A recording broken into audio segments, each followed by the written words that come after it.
আসসালামু আলাইকুম প্রিয় এইচএসসি 24 ব্যাচ। সামনে 30 জুন থেকে পরীক্ষা এবং সকল শিক্ষার্থীদের একটাই প্রশ্ন, পরীক্ষা চলে আসছে, এর মানে সৃজনশীল লিখতে হবে এবং আমাদের একটাই সমস্যা, সৃজনশীলে ফুল মার্ক পাই না। সো আজকের এই ভিডিওতে তুমি কিভাবে একদম 100-তে 100 ভালো এবং যথোপযুক্ত একটা সৃজনশীল প্রশ্নের উত্তর দিতে পারো কিভাবে, সেই বিষয়টা নিয়ে আজকে আমি আলোচনা করব।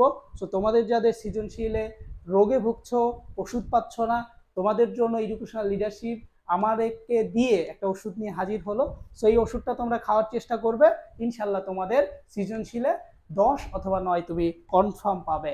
তাহলে খেয়াল করো, আমাদের 1 নম্বর হচ্ছে সৃজনশীলে 10-এ 10 বা 9 পাওয়ার টেকনিক। সো তোমরা কি করবে, তোমাদের পরীক্ষায় সৃজনশীল লেখার ক্ষেত্রে প্রথমে তোমরা কি করবে, প্রথমে তোমরা একটা খাতার মধ্যে ক এবং খ 1 পেজে লিখবে। অর্থাৎ আমরা সাধারণত করি কি, কর জন্য 1 পেজ, খর জন্য 1 পেজ, এভাবে লিখি। সো আমরা এভাবে লিখবো না, আমরা হচ্ছে কটাকে মাঝ বরাবর দিব এবং খটাকেও মাঝ বরাবর দিব এবং উপরে ধরো আমরা এখানে লিখতে পারি 1 নম্বর প্রশ্নের উত্তর, ঠিক আছে, এভাবে লিখতে পারি।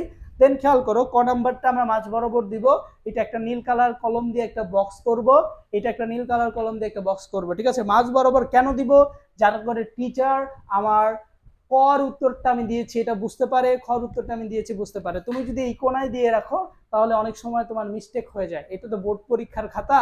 সো মিস্টেক হলে তো তুমি আর নাম্বারটা পাচ্ছ না, তুমি তো তোমার খাতাটাও দেখতে পাচ্ছ না, তাই না। সো সেই ক্ষেত্রে আমি বলবো তোমরা মাছ বরাবর দিবে, দেখতেও সুন্দর লাগবে এবং কোথায় শেষ হয়েছে, এরপর আরেকটা প্রশ্ন শুরু হয়েছে, এটাও বোঝা যাবে।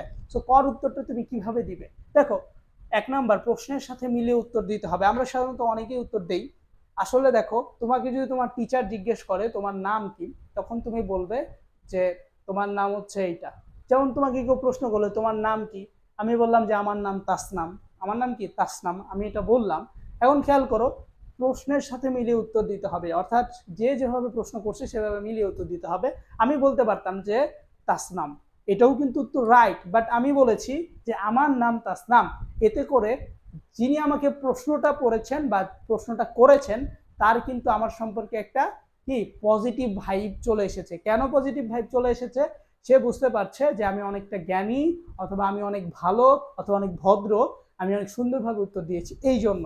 বাট আমি যদি বলতাম তাসনাম, এর মানে সে মনে করতো যে আসলে গুছিয়ে কথা বলতে পারে না, ঠিক আছে। বাট উত্তর কিন্তু দুইটাই সঠিক, তাই তোমাকে গোছানো প্রস্তুতির জন্য, গোছানো নাম্বারের জন্য গুছিয়ে উত্তর দিতে হবে। এরপরে খেয়াল করো, খ নাম্বার উত্তরটা কিভাবে দিতে হবে, প্রশ্নের চাওয়া উত্তর আগে দিতে হবে। সো তো আমাদের একটা সমস্যা আছে, সেটা হচ্ছে যে আমাদের বলা হয় যে কোনটার সাথে মিল আছে, এইটা আমরা ওই মিলটা না দিয়ে আগে 14 গোষ্ঠীর ব্যাখ্যা দিয়ে দিই, তারপরে লাস্টে গিয়ে মিল দেই। বাট আমাদের আগেই মিল দিয়ে দিতে হবে। কেন, যেমন তোমাকে জিজ্ঞেস করা হয়েছে তোমার নাম কি, এখন তুমি যদি বলো আমি মডেল কলেজে পড়ি, হ্যাঁ, আমি হচ্ছে জিপিএ 5 পাওয়া স্টুডেন্ট, আমি এডুকেশনাল লিডারশিপের টিচার, এডুকেশনাল লিডারশিপে আমি ফাটায় ফেলি, এরকম আমি যদি বলি, বাট আমি যদি আমার নামটাই ফার্স্টে না বলি, টিচার আমাকে মনে করবে ও আসলেই পাগল। বাট আমি এত কিছু বলার পরে লাস্টে যদি যা বলি আমার নাম তাসনাম, টিচার কিন্তু শুনতে চাবে না, টিচার বলবে যে ও পাগল, ঠিক আছে। তাই আমি যদি ফার্স্টে বলতাম যে আমার নাম তাসনাম, তারপর টিচার কিন্তু আমার বাকি সবকিছু শুনতো। ঠিক তেমনি তোমার যেমন দুষ্প্রাপ্যতা বলতে কি বোঝায়, এরকম একটা প্রশ্ন আসে না যে এটা বলতে কি বোঝায়। ধর অর্থনীতির একটা প্রশ্ন, দুষ্প্রাপ্যতা বলতে কি বোঝায়, তখন তুমি এভাবে লিখবা যে দুষ্প্রাপ্যতা বলতে সম্পদের স্বল্পতাকেই বোঝায়। অর্থাৎ তুমি কিন্তু টিচারের কাছে একটা ভাইব দিয়ে দিছো, স্যার সম্পদের স্বল্পতা হইলেই সেটা দুষ্প্রাপ্যতা। এবার টিচার বুঝা গেছে না, এই পোলাই ভালো পারে, এই মাইয়াই ভালো পারে, যে কেমনে, সেটা বইলেই দিছে যে সম্পদের স্বল্পতা হলেই দুষ্প্রাপ্যতা। এর মানে সে বাকি যা লিখবে অবশ্যই সে দুষ্প্রাপ্যতা সম্পর্কেই লিখবে, বলো ঠিক কিনা। এই তো আমি বলে দিলাম।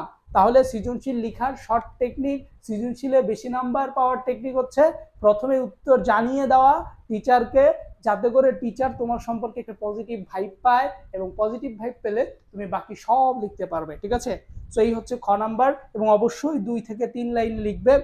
এরপর আমরা যদি ঘটা দেখি, আমরা করি কি সাধারণত, ঘর জন্য লিখি 2 পৃষ্ঠার 3 পৃষ্ঠার, ঘর জন্য লিখে আবার 2 পৃষ্ঠা 3 পৃষ্ঠা 4 পৃষ্ঠা লিখে দেই।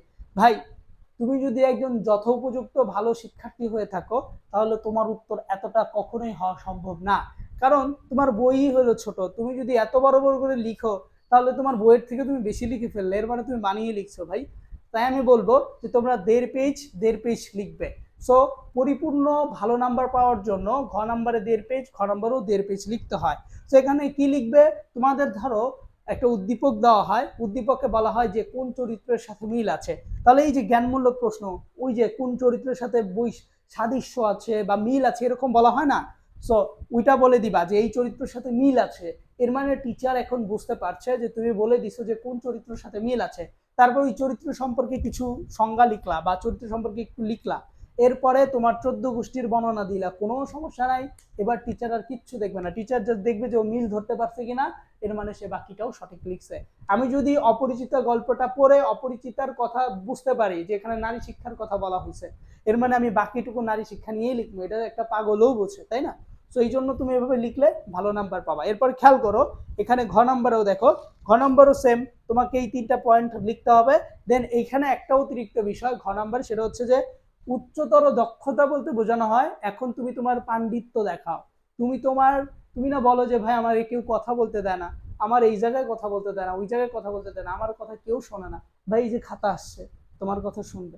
এখন তুমি খাতায় সুন্দর করে লিখো, সবাই তোমার কথা শুনবে। খাতায় বলে যে তুমি নিজে উত্তরের পক্ষে যুক্তি দাও, এবার তোমার যুক্তি পেশ করার জায়গা পেয়েছো, খাতার মধ্যে লেখা শুরু করে রে বাবা, বসে থাকো কেন? সো এই ফরম্যাটটা যদি তুমি সুন্দরভাবে মাথায় রেখে সৃজনশীল লিখো, আমি আশা করছি যে তুমি 10-এ 10 পাবে। আর কোনো টিচার যদি 10-এ 10 না দেয়, তার বউয়ের সাথে ঝগড়া করে অন্তত তোমাকে 9 দিবে, ঠিক আছে?